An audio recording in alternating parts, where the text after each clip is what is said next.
Hello दोस्तों, नमस्कार। दोस्तों, आज हम लोग जो टॉपिक पढ़ने वाले हैं ये हम लोगों का इकोनॉमिक्स का जो है 6वां क्लास है। और आज इस हम लोग 6वें क्लास में इसके पहले वाला जो हम लोगों ने क्लास पढ़ा था ये जीडीपी के बारे में हम लोग बहुत ही गहराई से बहुत ही डिटेल से समझा था। हम लोगों ने देख लिया था जीडीपी क्या होती है, एनडीपी क्या होती है, एनएनपी क्या होती है। इन सभी पक्षों को हम लोग देख लिया था। सकल घरेलू उत्पाद, राष्ट्रीय घरेलू उत्पाद, इन सभी चीज़ों को हम लोग बहुत ही अच्छे से समझा था। तो आज हम लोग जीडीपी से में दूसरा पार्ट को पढ़ने जा रहे हैं। ये हम लोग को आज इसमें बहुत सी अच्छी अच्छी बातें सीख जाएंगे कि जीडीपी वृद्धि दर क्या होती है और अर्थव्यवस्था में जीडीपी में जो शब्दावलियाँ कुछ प्रयोग की जाती हैं, ये सुधार क्या होता है, तेजी क्या होती है, सुस्ती क्या होती है, मंदी क्या होती है और महामंदी क्या होती है। इन सभी बातों को हम लोग बहुत ही ग्राफ से बहुत ही अच्छे से देखेंगे। और फिर हम लोग इसके आगे देखेंगे कि ये जीडीपी की जो है गणना कैसे की जाती है, उसका फार्मूला क्या होता है, कौन इसकी गणना करता है, कैसे करता है। इन सभी बातों को हम लोग बहुत ही अच्छे से देखेंगे। तो चलिए मेरे भाई, सबसे पहले हम लोग, क्योंकि हम लोग जो भी देखते हैं मेरे भाई, हम लोग आपके सामने जो भी लाते हैं वो अच्छे से अच्छे, बेहतर से बेहतर चीज़ें होती हैं, एक कंसेप्ट के आधार पर होती हैं। मान लीजिए हमारे पास संसाधन तो बहुत कम है, लेकिन जो भी सीमित संसाधन है, जो भी सस्ता महंगा वाला जो भी चीज़ है, इसी को जो है हम अपने कॉन्फिडेंस से आपके सामने जो है एक बेहतर तरीके से लाने का प्रयास करते हैं। तो मेरे भाई, सबसे पहले हम लोग चलिए देखते हैं जीडीपी वृद्धि दर क्या होती है। जीडीपी वृद्धि दर मेरे भाई हम लोग पता है इसे प्रतिशत में व्यक्त किया जाता है। ये है क्या कि पिछले वित्तीय वर्ष की तुलना में वर्तमान वित्तीय वर्ष में जीडीपी में कितना प्रतिशत परिवर्तन आया। परिवर्तन का मतलब पॉजिटिव भी हो सकता है, नेगेटिव भी हो सकता है। पिछले वित्तीय वर्ष तुलना में वर्तमान वित्तीय वर्ष में कितना प्रतिशत जीडीपी में परिवर्तन हुआ, इसी परिवर्तन प्रतिशत को जीडीपी वृद्धि दर कहा जाता है। इसे हम लोग अब थोड़ा सा मैथमेटिकली समझेंगे तो ज़्यादा समझ में आएगा। मान लीजिए वित्तीय वर्ष 2020-2021 में, इसका मतलब क्या हुआ। वित्तीय वर्ष हम लोगों को पता है, हम लोग एक बार आपको बताया था मैं कि वित्तीय वर्ष 2 वर्षों का सहारा लेकर लिखा जाता है, क्योंकि वित्तीय वर्ष 1 अप्रैल से पिछला जो है 31 मार्च तक होता है। तो कहीं भी ऐसा लिखा रहे तो आपको समझ जाइएगा कि 1 अप्रैल 2020 से 31 मार्च 2021 की बात कर रहा है। तो इस वित्तीय वर्ष में जब गणना किया गया कि पाया गया जीडीपी भैया 100 रुपया है, ये देखा गया। फिर मान लीजिए वर्तमान वित्तीय वर्ष में जब गणना किया गया जीडीपी का, तो 1 अप्रैल 2021 जो है 31 मार्च 2022, इसमें जब गणना किया गया वर्तमान वित्तीय वर्ष में, तो पाया गया भैया जीडीपी जो है अपना 110 रुपया हो गया है। तो यहाँ पर क्या हुआ, 10% का परिवर्तन आया। 10% का परिवर्तन आने का मतलब क्या हुआ, यहाँ जीडीपी वृद्धि दर। अब हम क्या कहेंगे कि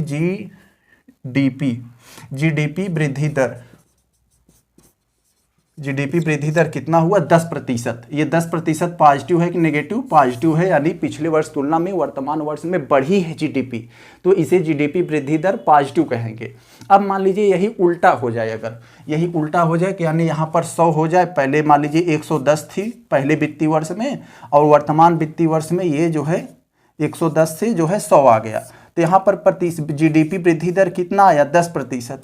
तो यहाँ पर भी देखिए जीडीपी वृद्धि दर जो है 10% आया, लेकिन यहाँ पर फर्क क्या है, फर्क यह है मेरे भाई कि ये जो है नेगेटिव है। ये जीडीपी वृद्धि दर पॉजिटिव था, तो ये जीडीपी वृद्धि दर नेगेटिव है। तो हम लोगों ने समझ लिया जीडीपी वृद्धि दर क्या होती है कि पिछले वित्तीय वर्ष तुलना में वर्तमान वित्तीय वर्ष में जीडीपी में कितना प्रतिशत चेंजिंग आया, इसी को जीडीपी वृद्धि दर कहा जाता है। ये पॉजिटिव भी हो सकता है, जब पिछले वर्ष तुलना में कम हो जाए तो नेगेटिव वृद्धि दर, और ज़्यादा हो जाए तो पॉजिटिव वृद्धि दर। इसको हम लोगों ने समझ लिया। अब हम देखते हैं एक ग्राफ के द्वारा कि ये सुधार क्या होता है। कहा जाता है कि भैया अर्थव्यवस्था में, पेपर में आप लोग पढ़े होंगे कि अर्थव्यवस्था में मंदी चल रही है, सुस्ती चल रही है, अर्थव्यवस्था में तेजी आई, सुधार आई, महामंदी आया। तो इन सभी का मतलब क्या होता है, इसको हम लोग पहले देखते हैं। एक ग्राफ से हम लोग देखेंगे तो चीज़ें हम लोगों को अच्छे से समझ में आएंगी। देखिए मान लीजिए यही ग्राफ है। अब हम लोग यहाँ एक ग्राफ को ऐसे देख रहे हैं, इसको आप देखेंगे बहुत अच्छे से। जब गणना की, जैसे जीडीपी का गणना अभी हम पढ़ाते हैं, उसमें जाएंगे तो डिटेल से पढ़ाएंगे। जब जीडीपी का गणना किया जाता है तो उसमें देखा जाता है कि हर 3-3 महीने पर गणना किया जाता है, और ओवरऑल 1 वर्ष में भी किया जाता है। 3-3 महीने तिमाही पर क्यों किया जाता है कि उसमें देखा जाता है भैया कि हमारी अर्थव्यवस्था सही जा रही है कि नहीं। पता लगा 1 साल पे करें तो बीच में कुछ गड़बड़ियाँ होगी तो हम लोग उसे सुधार नहीं पाएंगे। पहले ही जब टॉप गियर लगा देंगे पता लगा आगे जाके भिड़ जाएंगे, तो इसीलिए जो है एक एक नंबर पर गियर लगाया जाता है। 3 महीने पर चेक कीजिए जब, तो पता लगा भैया हाँ सही जा रही है तो उसी स्पीड से जाने दिया जाए। फिर अगले 3 महीने में जब फिर उसके गणना किए तो देखिए भैया कि थोड़ा सा गिरावट आ गया है, जीडीपी में थोड़ा सा कमी आ रही है, तो भैया कहाँ गड़बड़ी है, फिर सुधार किया। फिर अगले 3 महीने में चेक किया, हाँ सही है। तो इसी तरीके से 3 महीने का गणना करते हैं, फिर 1 साल में जो है इसकी एक जो है संपूर्ण गणना की जाती है और बताया जाता है कि हाँ इस वर्ष की जीडीपी कितनी रही। तो मान लीजिए पहले तेजी आया, यहाँ क्या है तेजी। तेजी का मतलब क्या हुआ कि पिछले तिमाही की तुलना में वर्तमान तिमाही जो है अपनी जीडीपी में उछाल आया है, अपनी जीडीपी जो है तेजी से बढ़ी है। तो इसी को कहा जाता है कि जो है ये तेजी कहा जाता है कि जीडीपी में अर्थव्यवस्था में तेजी आ गई है। अब फिर मान लीजिए ये क्या होगा यहाँ पर सुस्ती। सुस्ती का मतलब क्या हुआ कि अब धीरे सुस्त हो गई है, जो इतनी तेजी से बढ़ रही थी, जो इतनी तेजी से अपनी जीडीपी जो है बढ़ रही थी, अब वह जो है उतनी तेजी से बढ़ रही है लेकिन उतनी तेजी से न बढ़ रही है जितना पहले बढ़ रही थी। तो इसी को सुस्ती कहा जाता है। जैसे हम लोग अगर सुस्त हो जाते हैं, सुस्त होकर काम करते हैं, इसका मतलब मर नहीं गए हैं, इसका मतलब जो है कि हम लोग सुस्त हो गए हैं, अब उतना एक्टिविटी नहीं रह गई है। तो अब ये क्या होता है कि इसे क्या कहा जाता है कि सुस्ती, ये सुस्ती हो गया। अब ये अगला क्या है, ये शब्दावलियां जो है संकुचन। संकुचन, संकुचन क्या है मेरे भाई, संकुचन का मतलब यह है कि पिछली तिमाही की तुलना में वर्तमान तिमाही में जब जो है जीडीपी में कमी आ जाती है। हमने देखा कि पहले क्या था कि जब तिमाही में वृद्धि हुआ तो तेजी, फिर जो है धीरे से वृद्धि हुआ तो सुस्ती। और जो है पिछली तिमाही में हम लोग तुलना किया कि हाँ भैया अप्रैल में जब हमने गणना किया था तो जीडीपी वृद्धि दर हमारा इतना था। अब यहाँ हमने 3 महीने बाद जब इसको जुलाई में हमने जब गणना किया तब पता लगा भैया इसमें थोड़ी सी कमी आ गई है, तो इसे संकुचन कहा जाता है। जब एक तिमाही में कमी आती है तो संकुचन। और फिर ये क्या है, मंदी। मंदी क्या है मेरे भाई, जब लगातार 2 तिमाही में जीडीपी अपनी खाले गिरती जाए, यानी एक तिमाही में मतलब जुलाई में गणना अप्रैल में किया था तो ठीक था, बढ़ी थी, फिर जुलाई में हमने जब गणना किया तब पता लगा भैया कि ये हमारी जो है जीडीपी गिर गई है, कम हो गई है पिछली तिमाही तुलना में। फिर हमने अच्छा किया, फिर अक्टूबर में तीसरे महीने में फिर हमने मान लीजिए चेक किया तो वहाँ पर ये पाया कि भैया और गिर गई है, फिर गिरी है अपनी जीडीपी जो है, फिर इसमें जो है कमी आई है। जब 2 तिमाही में लगातार कमी आ जाती है तो इसे मंदी कहा जाता है। तो इसे आप लोग समझ लिए होंगे बहुत अच्छे से। अब क्या करना है हम लोगों को, महामंदी। महामंदी यहाँ क्या होती है मेरे भाई, जब 3 तिमाही लगातार 3 तिमाही में जो अपनी जीडीपी में कमी आती है, गिरावट आती है, तो इसे महामंदी कहा जाता है। जैसे मान लीजिए अप्रैल में हमने चेक किया तो बढ़ी थी, फिर मान लीजिए जुलाई में चेक किया कम हो गई, फिर मान लीजिए हमने अक्टूबर में चेक किया तो भी कम हो गई, फिर जो है ये हमने जब जनवरी में चेक किया तो तीसरी तिमाही में यानी तीसरे में भी कमी पाया गया। यानी 3 तिमाही लगातार जब कमी आ गई है अपनी जीडीपी में तो इसे कहा जाता है महामंदी। फिर क्या है, महामंदी क्या होती है, इसी को कहा जाता है कि अपनी जीडीपी गर्त में चली गई है। यानी महामंदी जब आ जाती है, जैसे कोरोना आया तो महामंदी से निकलने का चांस बहुत कम होते हैं। तो मान लीजिए फिर जब अगले महीने अप्रैल में फिर चेक किया गया कि थोड़ा सा सुधार आया है, यानी पिछले वर्ष की तुलना में वर्तमान वर्ष में थोड़ा सा सुधार आ गया है जीडीपी में, तो इसी को सुधार कहा जाता है। फिर क्या होता है, फिर दूसरी तिमाही में भी लगातार और फिर जीडीपी थोड़ा सा बढ़ जाए तो फिर जब बढ़ जाती है तो इसी के तेजी कहा जाता है। यहाँ पर हम लोग फिर से लौट कर आ गए, तो ऐसे चलती है। तो यहाँ पर हम लोगों ने क्या देखा, जब पिछले वर्ष जब पिछले 2 तिमाही में लगातार जीडीपी जो है बढ़े तो तेजी, थोड़ा सा धीरे बढ़े तो जो है सुस्ती, और पिछली 1 तिमाही में घट जाए तो संकुचन, 2 तिमाही घट जाए तो मंदी, 3 तिमाही घट जाए तो महामंदी, फिर 1 तिमाही में जो है सुधार, थोड़ा सा बढ़े तो सुधार, 2 तिमाही में थोड़ा सा बढ़े तो तेजी। हम लोगों ने इसे समझ लिया। अब हम लोग चलिए समझते हैं जीडीपी की गणना। देखिए मेरे भाई, जीडीपी की गणना कौन करता है, जीडीपी की गणना एनएसओ करता है। एनएसओ का फुल फॉर्म है नेशनल स्टैटिस्टिकल जो है ऑफिस, राष्ट्रीय सांख्यिकी कार्यालय, इसका फुल फॉर्म ये होता है। तो यही जीडीपी की गणना करते हैं। तो जीडीपी की गणना जो है इसके पहले कौन करता था? CSO, सेंट्रल स्टैटिस्टिकल ऑफिस, ये करते थे। लेकिन सन 2019 में इसे बना दिया गया, सन 2019 में इसे बना दिया गया और तब जाके यहाँ पर ये जो NSO के द्वारा किया जाने लगा।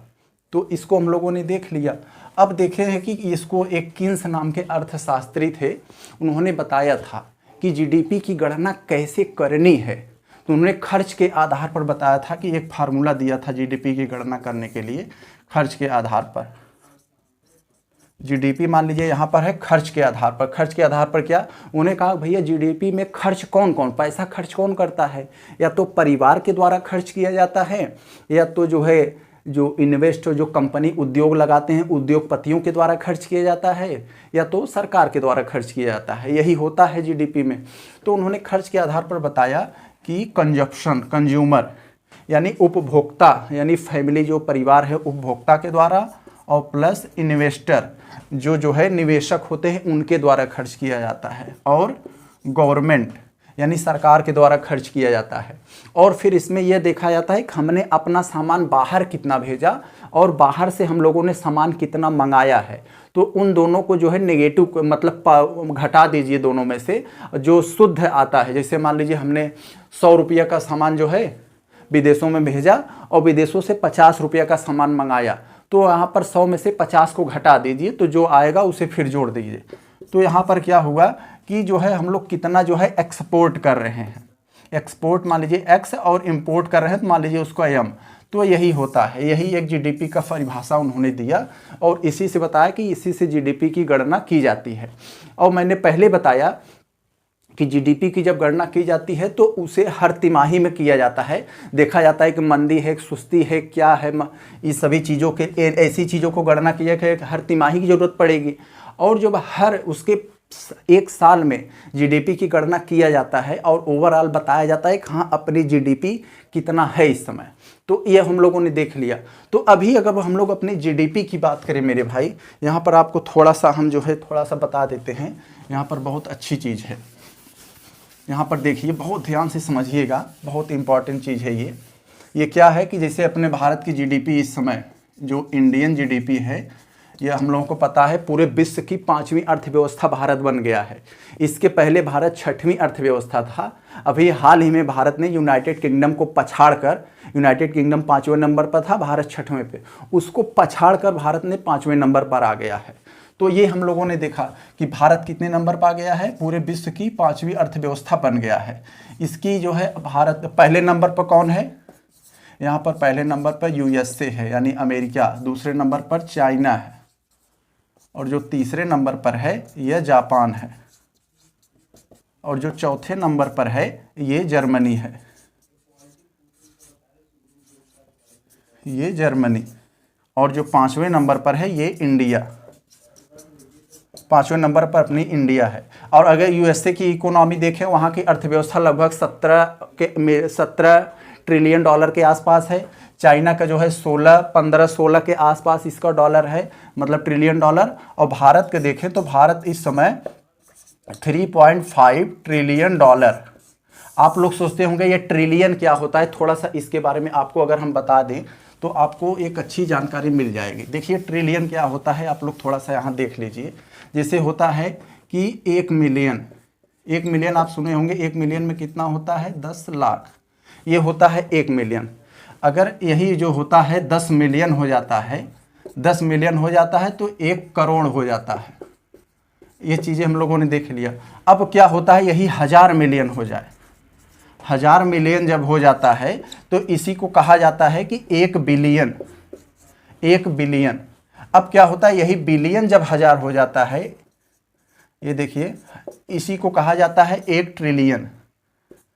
1 ट्रिलियन इसे कहा जाएगा। तो इसे हम लोगों ने देख लिया। अगर कोई भी पूछे ट्रिलियन में कितना होता है, 12 जीरो। अगर कोई कह रहा है हमारी जीडीपी इतना ट्रिलियन है तो उतना लिख कर जो है उतने उसके सामने 12 जीरो लगा देंगे। इसका मतलब क्या हुआ कि 10 खरब,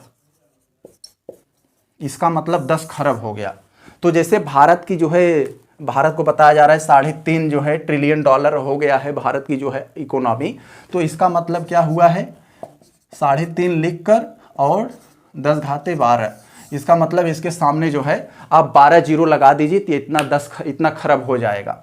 तो इतना भारत की इसे हम लोगों ने इकोनॉमी देख लिया कि भारत पूरे विश्व के बहुत ही तेज़ी से भारत की अर्थव्यवस्था बढ़ी है, जबकि कोरोना काल का ऐसा दौर चल रहा था।